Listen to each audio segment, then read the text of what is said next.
Hello मेरे प्यारे बच्चों, मैं देवेंद्र सिंह अड्डा 24/7 में आपका स्वागत करता हूं। आज हम लोग पढ़ने वाले हैं क्लास 12 का मोस्ट इंपॉर्टेंट रिएक्शन, प्रथम कोटि की अभिक्रिया, जो बोर्ड परीक्षाओं के दृष्टि से बहुत ही इंपॉर्टेंट क्वेश्चन है।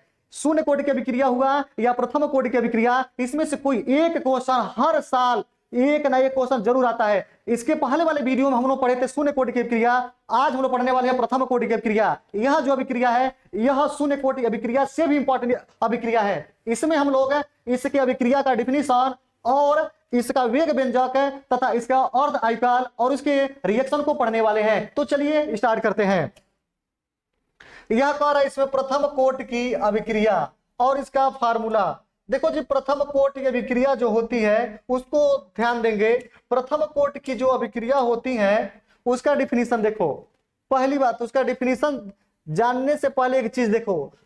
हम लोग जानते हैं कि जो अभिक्रिया का वेग होता है, अभिक्रिया का वेग,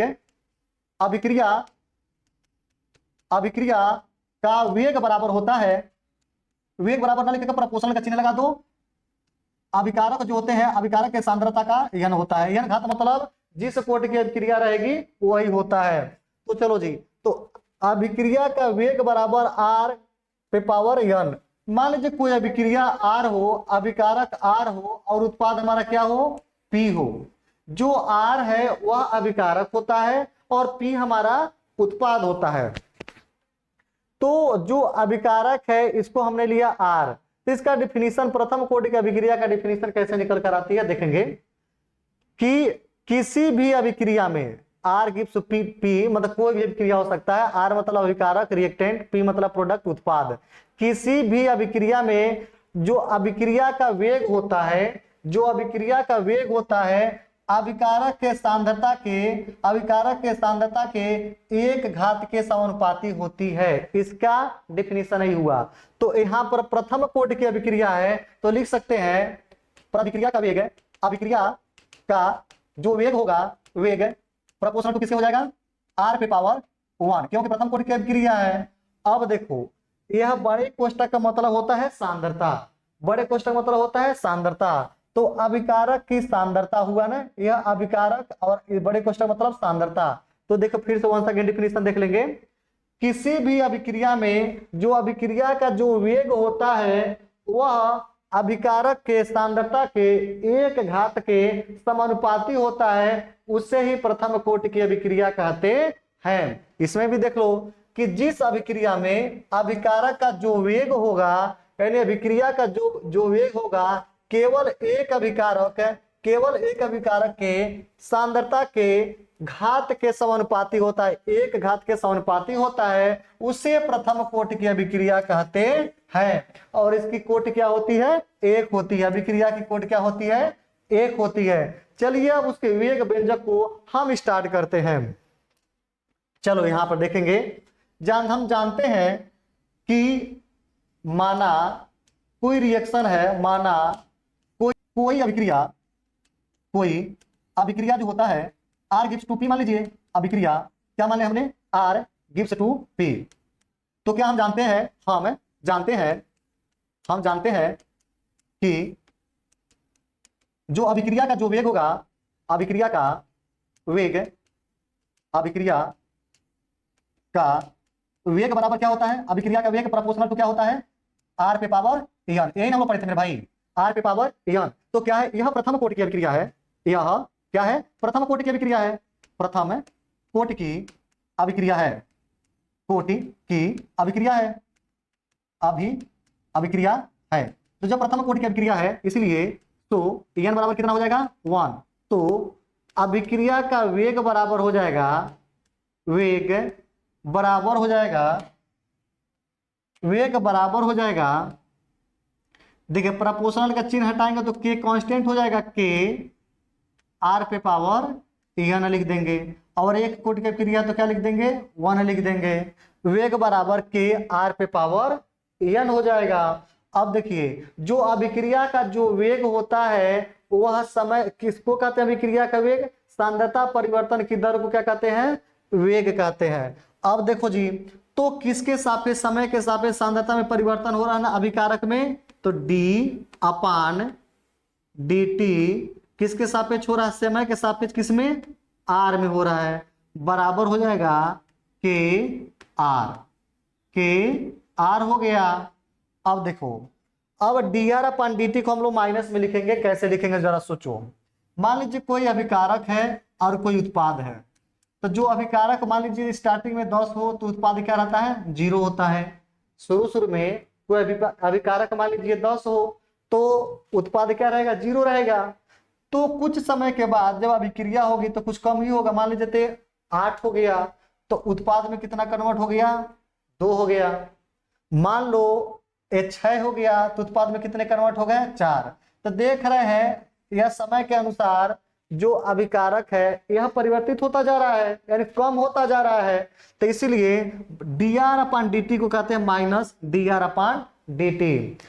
अब देखेंगे आगे, जो अगला टॉपिक हमारा है d r upon d t equal to k are.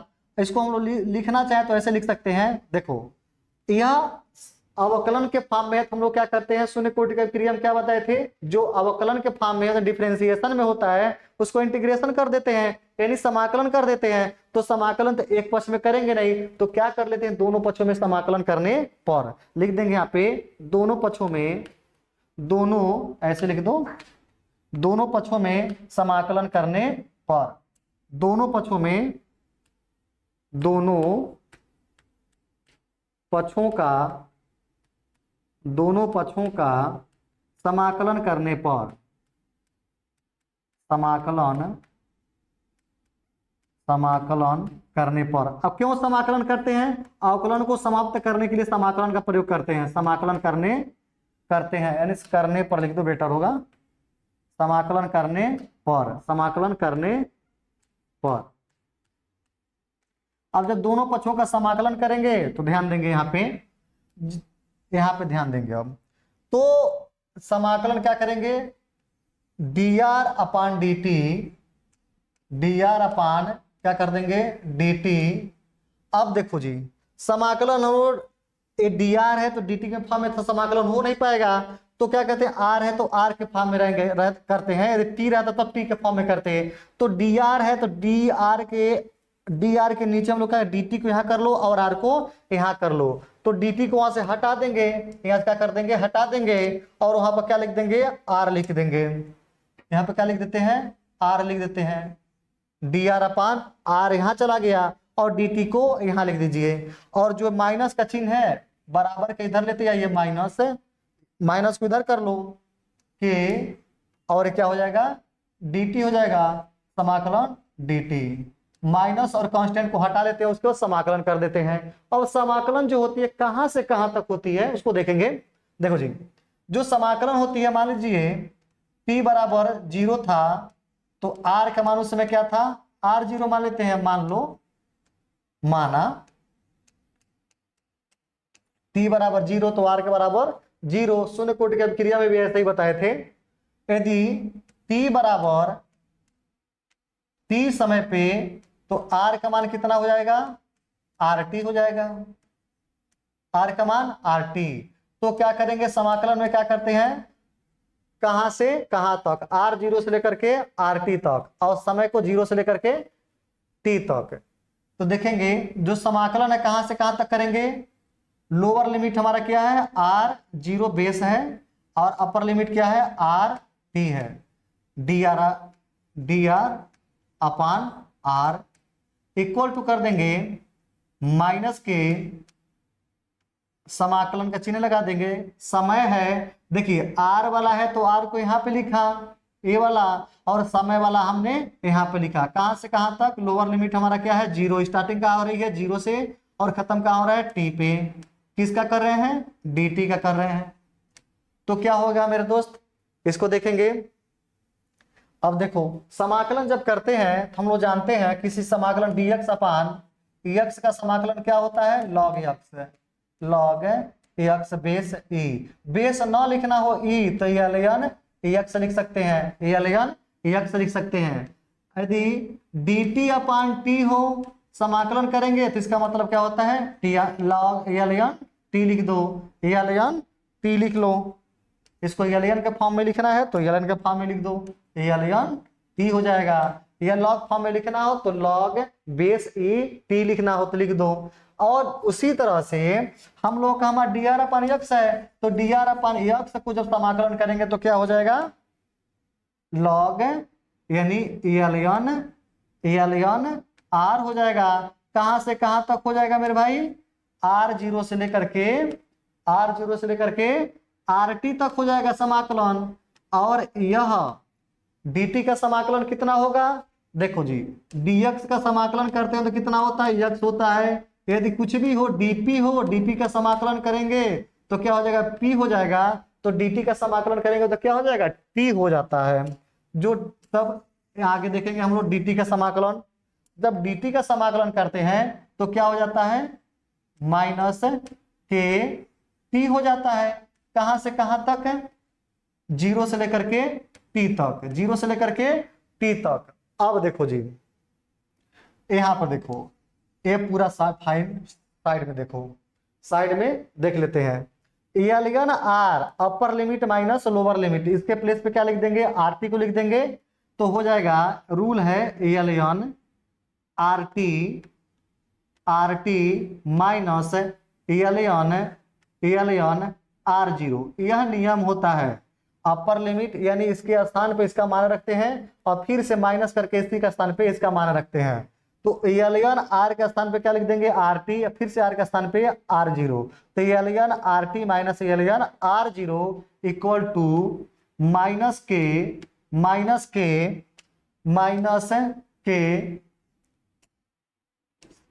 क्या कर देंगे, माइनस के और टी के स्थान पर upper limit minus lower limit minus 0 कर देंगे। अब देख लो मेरे भाई क्या होगा, आगे देखेंगे। ln rt हमारा है, इसको देख लेंगे क्या लिखेंगे, यहाँ पे लिख दे रहे हैं। ln क्या है, rt है, ln rt minus ln r0 equal to क्या है, माइनस के इंटू टी, माइनस के टी हो जाएगा, माइनस के टी, और 0 में मल्टीप्लाई करेंगे तो कोई मतलब ही नहीं रहेगा। अब देखो ln rt minus ln r0 equal to minus के टी, उसको हम लोग नेक्स्ट पेज पर चलेंगे, देखेंगे। ln rt minus ln r0 equal to minus के टी क्या है, ln rt minus ln r0 equal to minus के इंटू टी। यही तो था मेरे भाई, ln rt minus ln r0 equal to minus के T, ln rt minus ln r0 equal to minus के टी। अब क्या करते हो, इसको उस साइड कर लो तो हो जाएगा ln rt बराबर माइनस के टी, उसको इधर ले जाएंगे तो क्या हो जाएगा, प्लस ln r0। अब इसको क्या कर दो, y बराबर mx प्लस c से तुलना कर देते हैं। नाउ अब क्या कर देंगे, नाउ y बराबर mx प्लस c से तुलना कर देंगे, से तुलना करने पर, कंपेयर करने पर, तुलना करने पर जब तुलना करेंगे तो देखो जी rt के जगह पर क्या हो जाएगा, rt के y बराबर mx प्लस c है तो y बराबर y का स्थान पर ln rt हो जाएगा, और m का स्थान पर क्या हो जाएगा, k हो जाएगा, और x का स्थान पे t, और c का स्थान पर क्या हो जाएगा मेरे दोस्त, ln r0, और y का स्थान पर क्या हो जा रहा है, ln rt। तो क्या हो जाएगा, तो y बराबर हो जाएगा ln r0 sorry ln rt, और m बराबर क्या है मेरे दोस्त, m बराबर क्या हो जाएगा, माइनस के, और x बराबर क्या हो जाएगा, x बराबर हो जाएगा t, और c बराबर हो जाएगा ln r0। ये बातें समझ में आ रही है सबको, समझ में आ रही है। अब देखो आगे तो क्या कर देंगे, एक ग्राफ बना लेते हैं, एक हम लोग क्या बना देंगे, ग्राफ बना लीजिए, ऐसे एक ग्राफ बना लीजिए ऐसे करके। तो इसको क्या मान लीजिए, x अक्ष मान लेते हैं, और इसको क्या मानते थे हम लोग, y अक्ष। ये तो सभी लोग पढ़े होंगे ना, इसको एक्स एच और इसको वाई एच है। तो वाई एच पे क्या है, एल एन आर टी, तो ये पूरा क्या हो जाएगा हम लोग का, एल एन आर टी हो जाएगा। एक पूरा का पूरा क्या हो गया हम लोग का, l n r t, y h को अभिकारक मान लिया, और एक्स अक्ष क्या हमारा समय है, इसको माने क्या मान लिया, समय, यानी टी है हम लोग का, वाई अक्ष है। अब देखो समय के अनुसार अभिकारक में क्या परिवर्तन होता है उसी को हम लोग देखेंगे। तो एम बराबर है सी बराबर क्या है, एल एन आर जीरो, तो वाई बराबर है एम एक्स प्लस सी, तो सी का मान क्या है, वाई एस पर तो ही मिलेगा, वाई बराबर है तो सी कहाँ इंटरसेक्ट करे, कहीं मान लो यहाँ यहाँ वहां कहीं मान लो, हम यहाँ ही मान लेते हैं, सी बराबर इतना ही दूरी, तो सी बराबर क्या है मेरे भाई, एल एन आर जीरो, ये पूरा दूरी क्या हो जाएगी, थोड़ा साइड में कर लेते हैं, थोड़ा सा देख ले करके, थोड़ा साइड में समझ में और अच्छे से आ जाए। ये पूरा दूरी क्या हो जाएगी, थोड़ा चेंज कर लेते हैं पेन को, यह पूरा दूरी हो जाएगी हम लोग का एल एन आर जीरो, यहां से लेकर के यहां तक हम लोग का एल एन आर जीरो हो गया। अब सी इंटरसेक्ट किया यहाँ पर, तो एम बराबर है उसके ढलान, ढलान क्या है माइनस में है, तो माइनस के है तो क्या नीचे की ओर होगा ना, तो माइनस के को नीचे की ओर, यदि प्लस रहता तो ऊपर की ओर ढलान होता। ये हम लोग का ग्राफ निकला, तो यह और हम लोग का ये फार्मूला निकला। नाउ अब क्या करेंगे फिर से, नाउ अब देखेंगे यहाँ पे, नाउ अब समय बराबर तो निकालेंगे अभी, now l n r t बराबर क्या है, माइनस के t plus l n r zero, यही ना मेरे भाई। अब क्या करते हैं, के टी को इधर लाओ उसको उधर कर लो, तो माइनस इधर जाएगा क्या हो जाएगा, प्लस के टी हो गया, equal to l n r zero, l n r zero उधर जाएगा क्या हो जाएगा, minus l n r t हो जाएगा, एल एन आर टी। अब देखो एक फार्मूला पढ़े होंगे, log m minus log n बराबर होता है log एम अपान एन, दिखाई दे रही है, log एम अपान एन। थोड़ा इधर कर लेंगे, थोड़ा ध्यान से सुन लो, फिर से एक बार और याद रख लो। एक फार्मूला हम लोग पढ़े हैं, log m minus log n बराबर होता है log एम अपान एन। तो इसी फार्मूले के रूप में देखेंगे यहाँ पर भी, l n r zero minus l n r t है, तो इसको हम लोग क्या लिख सकते हैं, l n r zero upon l n r t, l n r t, ऐसे लिख दिया ना, बातें समझ में आ रही सबको, इसको मिटा दीजिए। अब सुनो जी, तो के टी बराबर क्या मिल गया, इतना मिल गया। अब एल एन और log में क्या अंतर होता है उसको पूरी कहानी को मैं बताता रहा हूं, सुन लो, थोड़ा अच्छे से लिख दिया जाए इसको। एल एन को ध्यान से ध्यान दो, l n r zero upon l n r t है, तो आर टी को लिख दिया, थोड़ा अच्छे से हो गया। अब देखो एल एन में log में क्या डिफरेंस होता है, यहाँ ध्यान देना, एल एन में log में क्या डिफरेंस होता है मैं बता रहा हूं, सुनो। एल एन को हम लोग लिख सकते हैं log मान लीजिए एल एन एक्स है, तो log, यदि मान लीजिए एल एन एक्स हो, यह क्या हो, एल एन एक्स हो, तो हम लोग क्या लिख सकते हैं, log एक्स बेस ई है। लेकिन log एक्स को, log एक्स जो होता है उसको log एक्स बेस 10 भी लिख सकते हो, 10 लिखो या ना लिखो बात एक ही होता है, इसलिए जब बेस 10 होता है 10 लिखो या ना लिखो ऐसे ही रहने दो। लेकिन log को जब बेस ई रहता तो log को log जब लिखोगे तो ई लगाना जरूरी होता है, नहीं तो एल एन लिख दो, ये होती है चीजें, तो थोड़ा इस चीज को याद रखना। अब एक चीज और देख लो, जो एल एन होता है, एल एन एक्स को जब log के फॉर्म में कन्वर्ट करना हो तो 2.303 से मल्टीप्लाई कर देंगे तो यह कन्वर्ट हो जाएगा log एक्स में। एक चीज को याद रखना,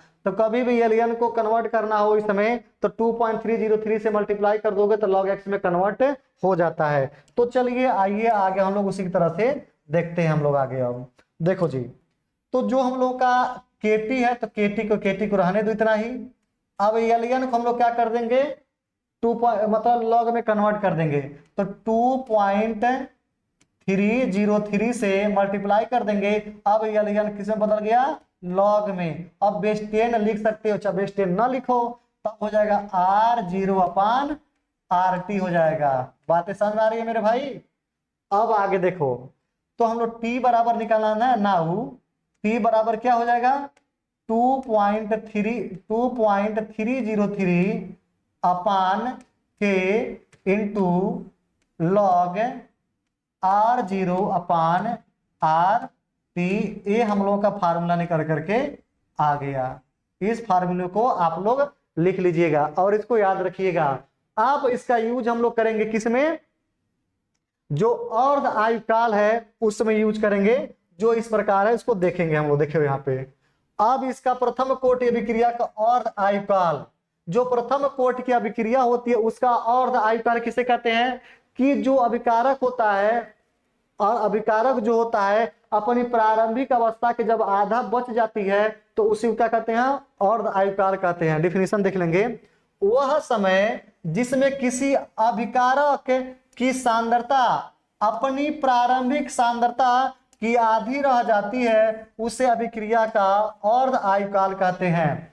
शुरू शुरू में हमारे पास ये पूरा रहा होगा, लेकिन तो आधा समय होने के बाद ये आधा समाप्त हो गया, आधा बचा हुआ है, तो ये समझ लिया अर्ध आयुकाल हुआ। तो यानी वह समय जिसमें किसी अभिकारक का सांद्रता अपनी प्रारंभिक सांद्रता की जब आधी रह जाती है तो वह अभिक्रिया जो होती है वही अर्ध आयुकाल कहलाती है। अर्ध आयुकाल को टी हाफ से प्रदर्शित करते हैं। अब ऐसी अभिक्रिया को हम लोग आगे देखेंगे। देखो जी, हमारा फार्मूला क्या था, हमारा फार्मूला था T बराबर 2.303 अपन के लॉग R0/RT। इसको हम लोग यहाँ पे लिखेंगे, प्रथम कोटि के अभिक्रिया का अर्ध आयुकाल, ये हम लोग का हेडिंग हो जाती है। प्रथम कोट अभिक्रिया का अर्ध आयुकाल जानकारी प्राप्त करना हो तो देखो जी, दिखाई दे रही है ना, हाँ जी। अब देखो तो ना सिंस वी नो दैट है, सिंस से लिख सकते हैं, सिंस वी नो दैट है, क्योंकि हम जानते हैं, सिंस वी नो दैट है, क्योंकि हम जानते हैं, क्या जानते हैं कि T बराबर क्या होता है, T बराबर होता है 2.303 लॉग R0/RT/K। यही हम लोग फार्मूला था ना, T बराबर 2.303 लॉग R0/RT। देखोगे, इसको देख लीजिए। नाउ अब अर्ध आयुकाल के लिए क्या हो जाएगा, नाउ अर्ध, बातें समझ में आ रही है मेरे भाई। नाउ अब अर्ध आयु काल के लिए क्या हो जाएगा मेरे भाई, देखो के लिए क्या हो जाएगा, यदि T बराबर 0 समय था तो R का मान क्या था, R0 था। लेकिन जब T बराबर आधा समय हाफ खत्म हो जाएगा तो T हाफ बचेगा ना, उसका अर्ध आयुकाल, तो R0 मान लीजिए इतना था तो इतना हो जाएगा, यानी 100 था तो 50 हो जाएगा, 25 है तो 12.5 हो जाएगा, 50 है तो 25 हो जाएगा। तो R जो मान हो जाएगा RT, अब इस T समय के बाद R का मान RT हो जाएगा, तो RT कितना बचेगा, R0/2 बचेगा, इसके आधा बचेगा। तो नाउ अब क्या करेंगे, इसका यूज करेंगे हम लोग। देखो तो मान रखने पर, मान समीकरण 1 मान लो, इसको इक्वेशन नंबर फर्स्ट मान लो, तो यहां पर लिख सकते हैं इसका मान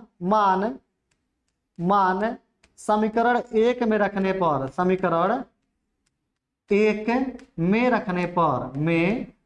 पर, जब समीकरण 1 में रखेंगे तो देखो जी, T बराबर क्या हो जाएगा मेरे दोस्त, T बराबर क्या हो जाएगा, T हाफ हो जाएगा। इसको नहीं लेंगे क्योंकि हम लोग अर्ध आयुकाल से देख रहे हैं, तो इसका मतलब तो है ही ना इसका, तो T बराबर T हाफ है इक्वल टू 2.303 अपान के, अब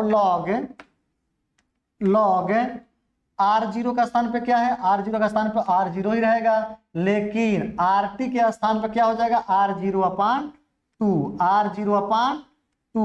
अब देखो यहां पर अब ध्यान देंगे, R0 से R0 क्या हो जाएगा, कैंसिल हो जाएगा, बच जाएगा 2, ऊपर चला जाएगा तो हो जाएगा हमारा यहाँ पे, हमारा एक यहाँ पर हो जाएगा t हाफ बराबर हो जाएगा t हाफ इक्वल टू हो जाएगा 2.3033 अपान के लॉग क्या हो जाएगा 2 हो जाएगा, R0 से R0 कैंसिल हो गया, लॉग 2 हो जाएगा।